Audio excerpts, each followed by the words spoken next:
امریکی F-35 کے pilot کو ایران کے پاسداران انقلاب نے گرفتار کر لیا ہے۔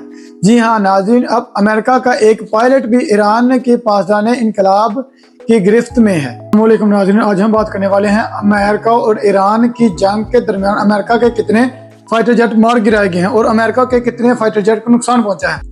جی ہاں ناظرین، ایران کے پاسداران انقلاب نے امریکہ کے F-35 لڑاکا طیارے کو نشانہ بنایا اور اس کے پائلٹ کو گرفتار کر لیا ہے۔ جی ہاں ناظرین، اس پائلٹ کو ریسکیو کرنے کے لیے جن میں 2 ہیلی کاپٹر اور ایک C-130 شامل ہیں۔ جی ہاں ناظرین، یہ ایران F-35 فائٹر جیٹ کے پائلٹ کو ریسکیو کرنے کے لیے آئے تھے۔ جی ہاں ناظرین، ایران کی طرف سے ریسکیو کے لیے آئے گئے جہازوں پر فائرنگ کی گئی، حملہ کیا گیا، جس کے نتیجے میں ایک ہیلی کاپٹر کا عملہ زخمی ہو اور ایک ہیلی کاپٹر کو نشانہ بنایا گیا ہے۔ ایران میں رجیم چینج کرتے کرتے امریکہ میں رجیم چینج ہو چکی ہے۔ جی ہاں ناظرین، ایران میں رجیم چینج کرنے کے دعوے کرنے والے ڈونلڈ ٹرمپ کو بہت بڑی اور شرمناک شکست کا سامنا کرنا پڑا ہے۔ جی ہاں ناظرین، امریکہ میں 13 سے زائد افسران نے استعفیٰ دے دیا ہے۔